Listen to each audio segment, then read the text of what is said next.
What is up?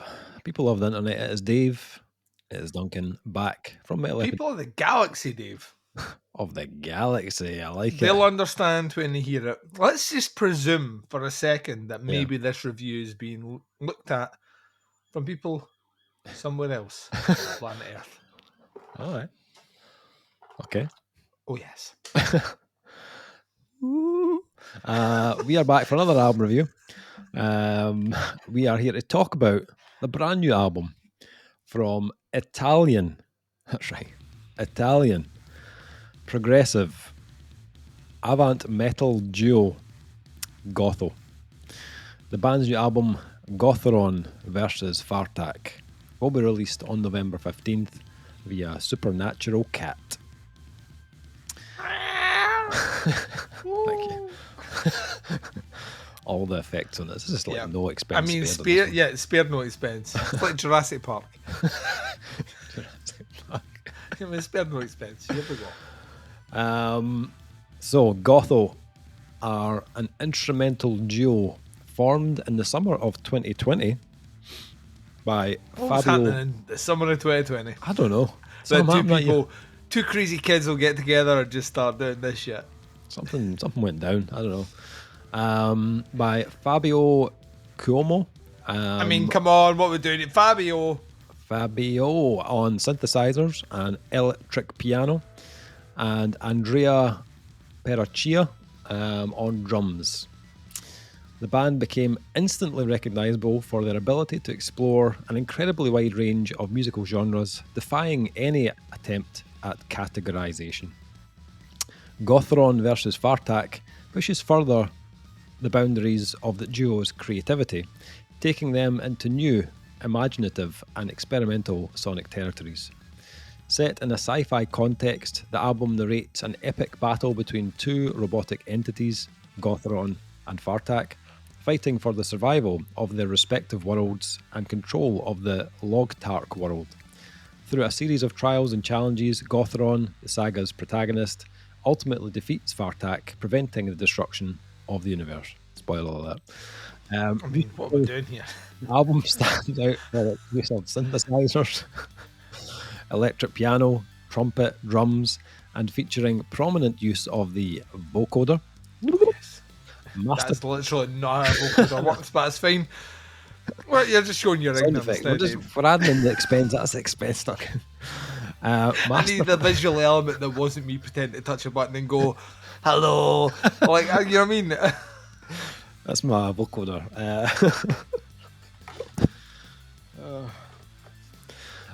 Masterfully woven together to create an immersive cinematic soundscape, spanning a wide range of genres including progressive rock, metal, jazz, disco, psychedelia, post-rock, and classical music, making it impossible to categorize within a single genre. Gothron Versus Fartark is a unique musical experience that defies conventions and pushes the boundaries of sonic storytelling. The album was recorded by Danilo Batocchio at El Fish Studio, mixed by Danilo as well at Deepest Sea Studio, and mastered by Mr. Brad fucking Boatwright. I mean, like...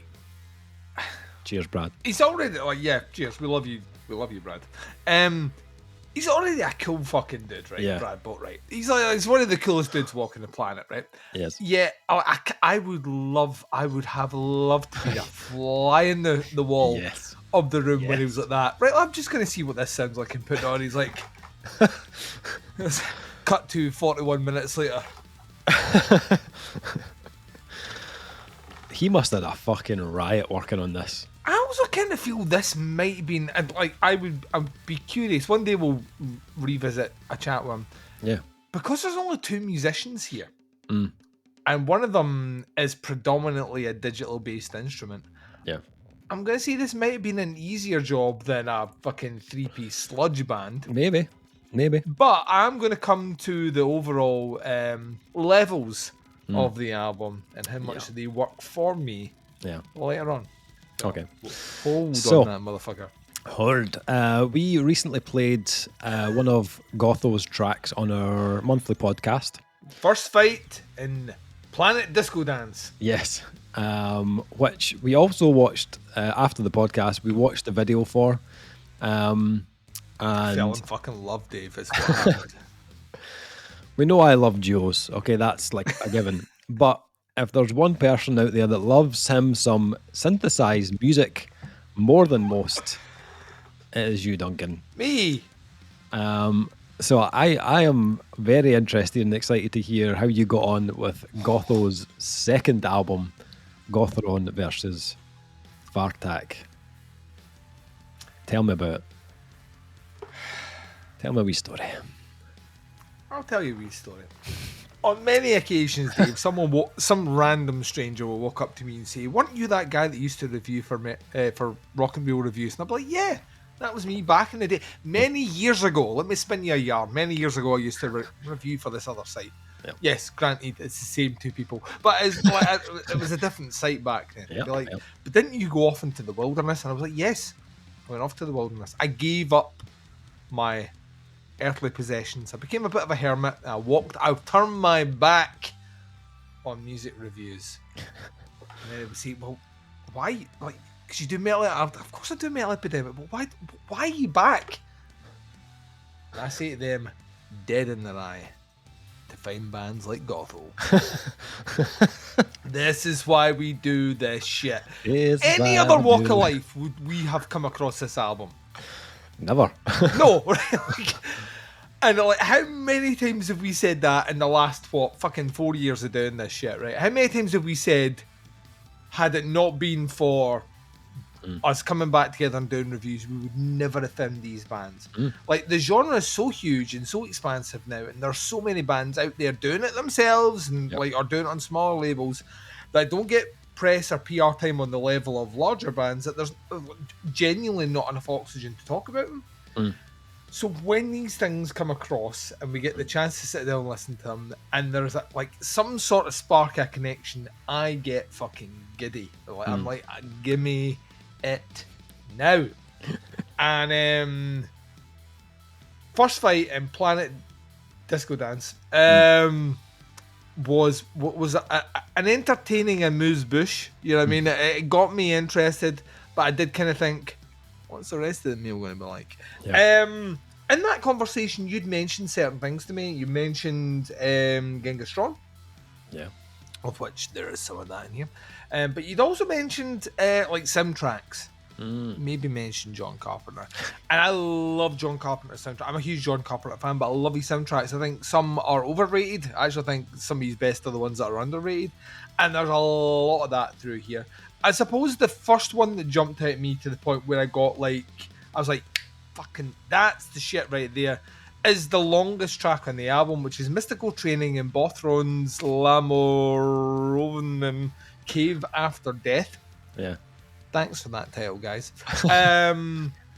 Which is basically the kind of main bass synth line that runs through that track. Reminds me so much of Escape to New York.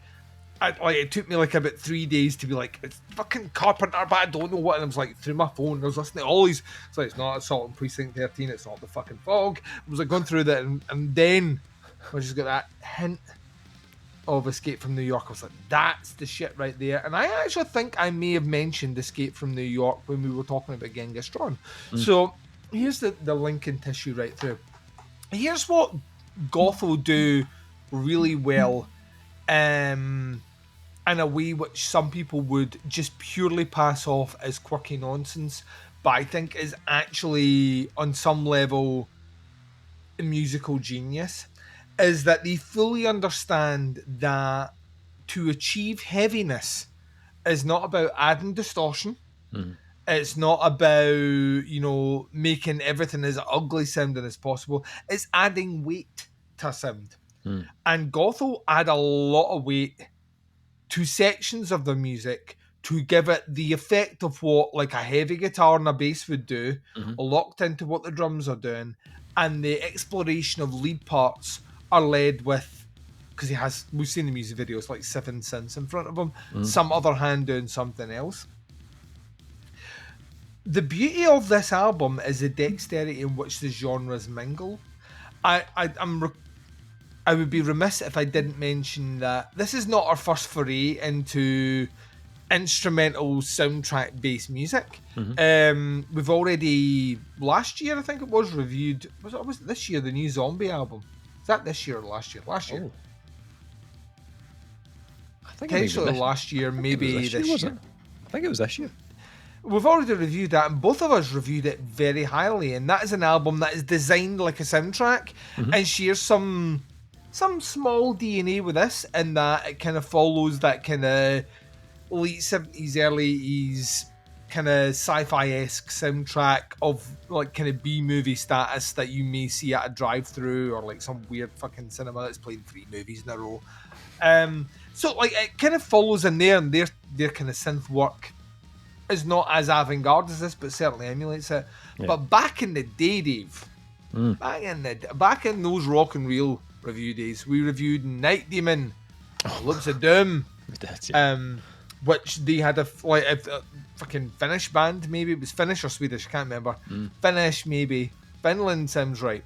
And it was maybe 2 of them, I think. And they did an entire soundtrack to a movie they made. The movie was awful. Fucking soundtrack was amazing.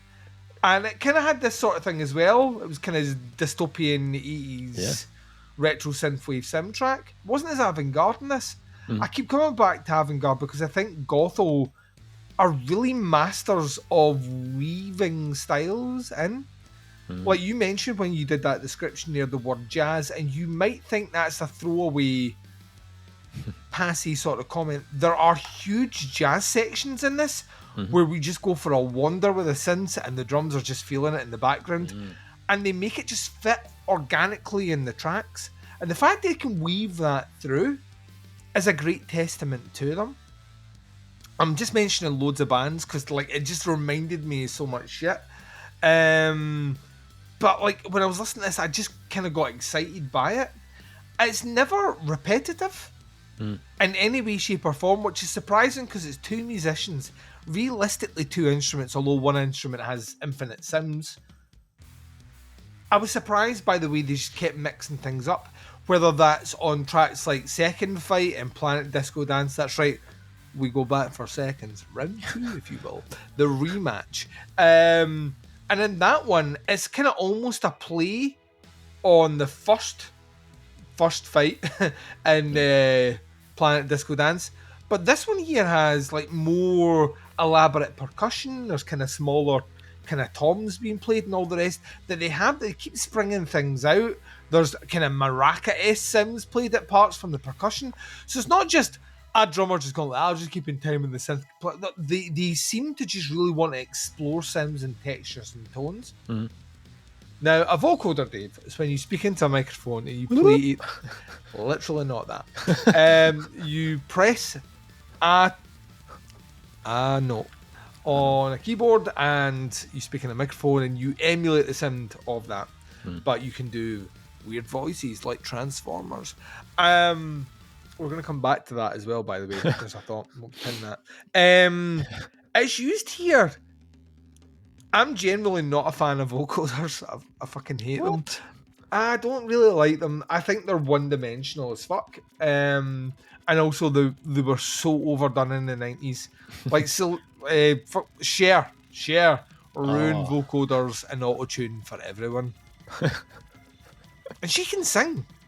Absolutely no reason, like in 1996 or 7 or whenever she would believe that she did that. There's no need for it. I'm generally not a fan. I like them here because they're used almost choral at times in parts, or as a narrative part, more as an instrument and less as a vocal element, which like they're usually used as a vocal element and not an instrument. So I think that's really smart. It just adds an extra texture, a bit of crunch on top of their sound. All the way through this, I could, without necessarily knowing the story, because I don't read the PR, I kind of got the feel where this is an important final boss track. This one here, our hero is trying to regather his skills. He's went to the mountain to learn a new move. You know, it's like you could feel the movements in it, which is we talked about when we talked about the recent Zombie album. We did the same thing where we were like that. This song sounds like opening credits, and then when we got to the end, this sounds like this sounds like the after credit sequence. I got that through this, which is testament to them. It's not just a bunch of songs flung together and like, oh, it tells a story. And this one here is like there's a narrative that runs through it, specifically with the use of the synths as well. They will return to motifs and return to sims the same way a movie score will return to like Heroes theme or something like that. They do it really, really, really well. Does make me wonder what a soundtrack for a movie designed by them would sound like. I think I would fucking love it. The fact they're from Italy as well, the Italian cinema in the early 80s has some of the best fucking absolutely bonkers sci-fi movies you've ever... And it was all like amalgamations of everything that was popular in Hollywood. There's like, yeah, this movie here is like, what would happen if Terminator, Alien, and fucking Back to the Future was a movie here? And you'd be like, this makes no sense. I'm like, yeah. It kind of feels like that. I feel like there's a lot of things going on. The end result is an album which is batshit crazy, a ton of fun, one that is so hard to recommend, but one that I loved. The last thing I want to touch on from everything, and we talked about it briefly when we mentioned Brad Boatwright, is like the levels on this album are fucking great. Like just genuinely, this is like everything, even the nuance of some of the quieter sims have clarity and resonance all the way through. It is a very, very, very, very well put together album from start to finish, and I just found myself more excited on the second and third listens than I was in the first, because I was kind of in the first one, I was just like, what are these crazy kids going to give me now? And I'd be like, that's exactly what I need, and then they would give me a little bit more of what they're going to give me now. It's so well put together, it's so well constructed, and it's a ton of fun. It's very difficult. All those bands I've mentioned, there's elements, but I don't think I've heard a band that are just like so confident in their own skin with their sound as GOTHO in a while, where they're doing something that's just very uniquely them. Yeah. The closest I can get, and it's a band that used guitars as well for their sound, but also was very, very, very bizarre. And I mentioned it very infrequently in our recordings because it's hard to like find a band that sounds like them. There is I think they're defunct now. There was at one time a synth player who went under the name Mose Giganticus, Mosegiganticus, and he had an album on Relapse which was very... It kind of sounded like what Mastodon would sound like if synths were on it. It was fucking great. But he had an album that predated that by a couple of years called The Invisible Hand, which is a very, very, very short album. And it is the one that kind of reminded me a lot of this, mostly because the synths took the front seat, but they were treating it like songs. And I get that a lot from GOTHO's work here. I think this is fucking great. I genuinely, genuinely do. I am overjoyed that we got a chance to review it for this. And if you don't like it, I get why you don't like it, but I also think you're so narrow-minded because you don't like synths. Yeah, I think I am of the right age to appreciate everything these guys are doing. And in the last month, we've reviewed Frost, which gave me like frosty nipples with the synth work on that, and GOTHO, which is kind of giving me the same. I kind of feel like the back half of this year has been here to spoil me, and I'm here for every single second of it. I am, without a doubt, super curious to hear how you go on with this, because we were all like, oh, this fucking track's amazing, and like what the album's going to sound like, and that track is clearly a single. This album goes places, and I don't know if you're prepared to come with me if you want to leave. Take the hand of this album travel. So go for it. How did you get on with GOTHO? Oh man, where to start? Well, firstly, I get the feeling. That we are going to be probably one of very few metal outlets that actually cover this album. Which blows my mind. There are moments here that remind me of 70s prog metal. Yeah. just minus a guitar. Yeah.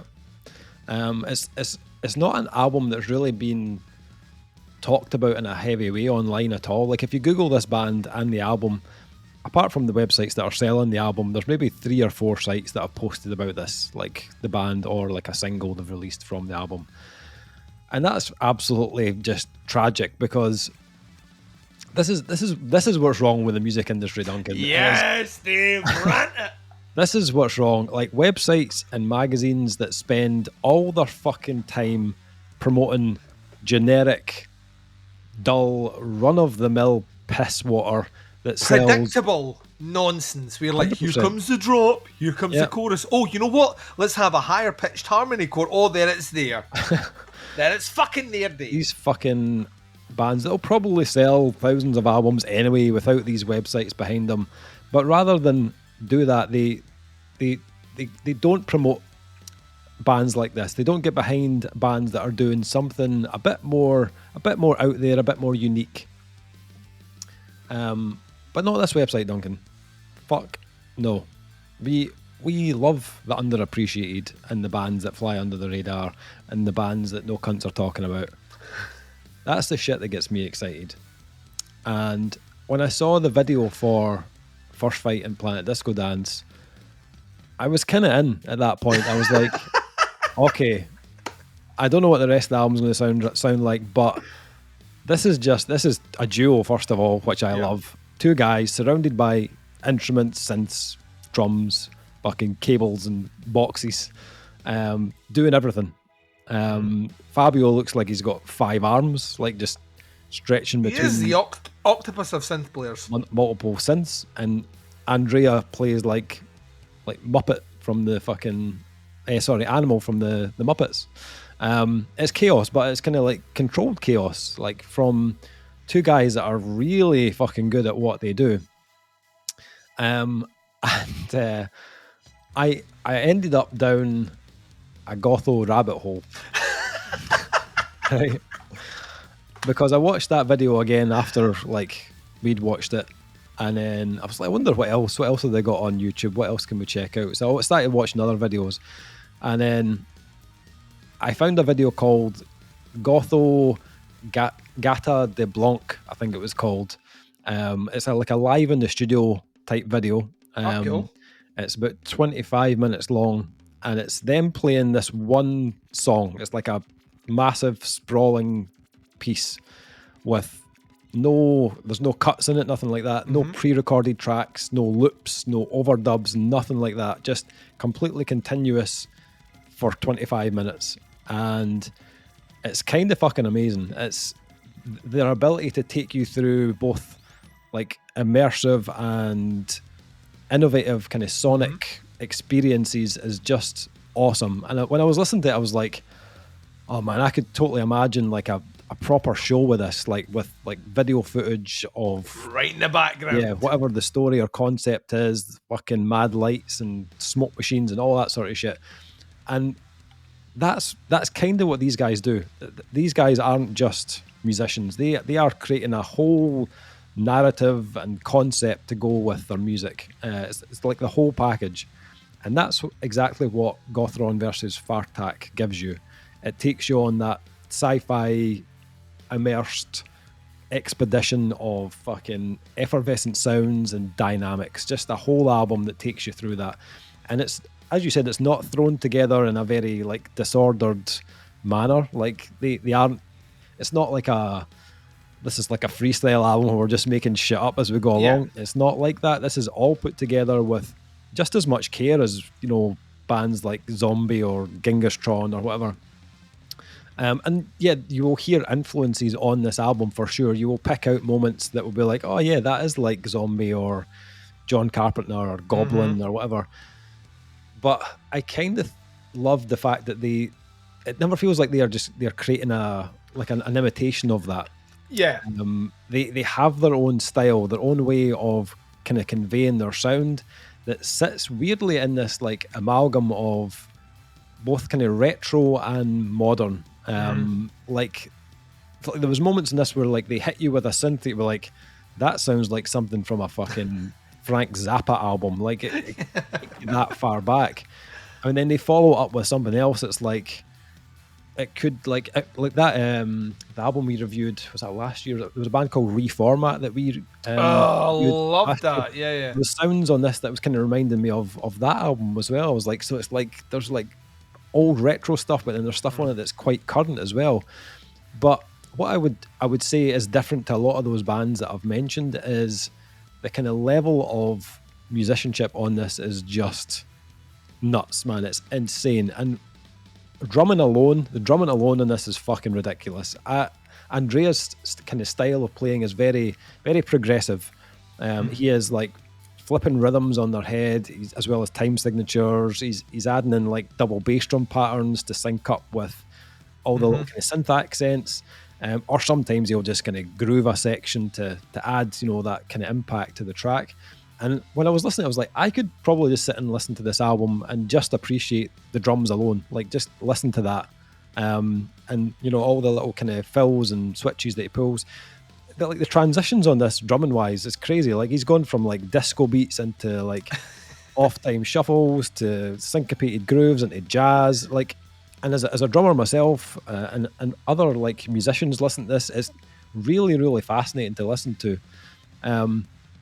And that's not even like mentioning the synth work from Fabio. I feel like to describe how good his work is almost a disservice to how good his work is. Yeah, like, you know what I mean? It is like, it's like, great doesn't sound like, amazing doesn't feel like a good enough superlative to throw at what he's doing, because once again, if you've seen footage of them, yeah, he is doing it like he's over multiple instruments, and he's playing, and he's a guy who's locked in all the time. Like, everything's locked in.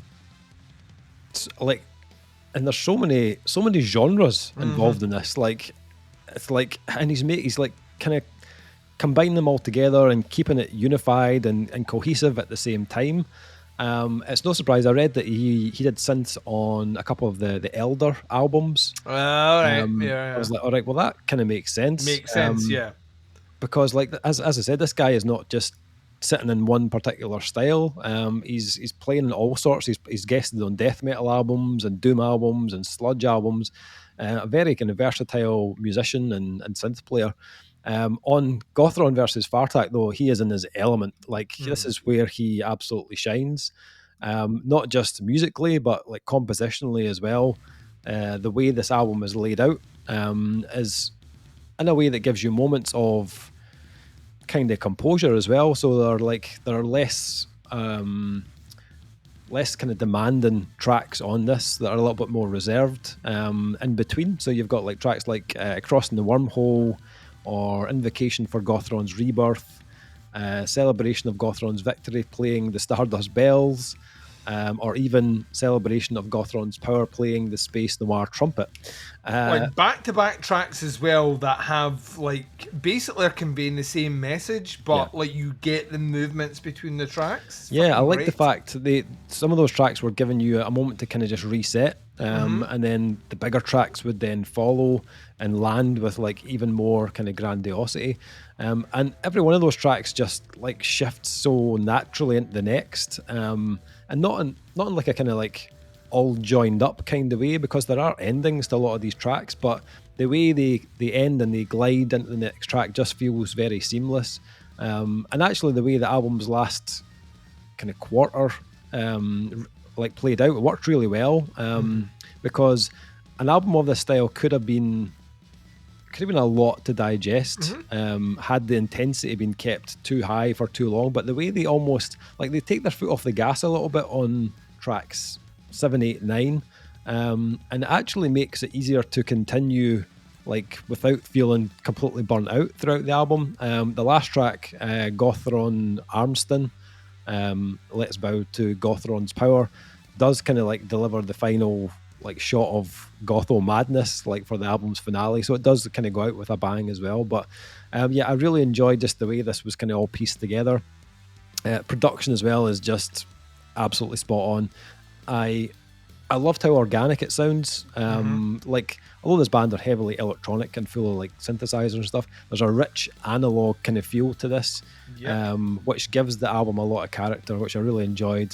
Same with it, like the editing and the post production of the album. It has a almost kind of live feel to it. I wouldn't be surprised if a lot of this was recorded live and then they've added in little bits and pieces, but it's a very natural sounding recording, which I really enjoyed. Yeah, I mean, I was going to say I found this more enjoyable than expected, but actually I think I knew I was going to like this from the get-go. I think the only thing that I was questioning was I going to be able to remain completely engaged in it for 40 minutes? Because like I think music like this can be a bit much listening to it in one sitting, but I didn't actually feel like I needed to take a breather from it. I didn't have any issues with the length at all. That's what she said. But yeah, I think sorry, I couldn't help myself there. Yeah, this was really enjoyable. You're not supposed to say that. You're supposed to throw the line out. Someone else is supposed to say it. You might as well just went that. I've got a giant willy. You know what I mean? Like, what would they do?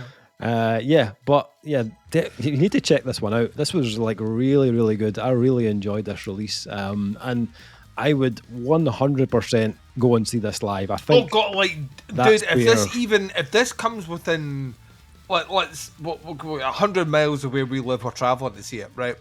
I think that's fair. You can do 100 miles and. Yeah, I could do 100 miles. Yeah. We can do 100 miles. We could do 100 more because we're Scottish. Right, so, like, yeah. So, final thing, scores. What would you score Gothron versus Fartark? What are you thinking for this one? I'm throwing a 4.5 at this. I found it just, like, infinitely enjoyable and rewarding. Like, I've listened of the albums we had to go through for this recording block. This is the one I've listened to the most. It's also the longest. So I kept coming back to it just because I was like, this is so much fucking fun. And you know what? Game respects game. The kind of graft and craft in this is fucking high quality. So 4.5 from me. Yeah, 100% agree with you there. 4.5 from me as well. I found this was actually really good to play in between other albums. So if you listen to something like really heavy, then this was quite, even though it's still quite intense at times, it does work really well in between kind of heavier albums. So yeah, I think I'll probably come back to this quite a lot. But it's a 4.5 from me as well. Thoroughly enjoyed it, and really looking forward to hearing what these guys do next. The album itself drops on November 15th on Supernatural Cat. I'll put some links below the band, their Bandcamp, and the link to First Flight and Planet Disco Dance, which was the first track we checked out as well. Have a listen, see what you think. Give it a shot. Let us know. Put your comments in below. Happy to hear your opinions on it. That is the review. Thank you for checking it out. Much appreciated. We'll be back with another review very soon. But until then, take care. Speak to you soon. I'll hear Gothro.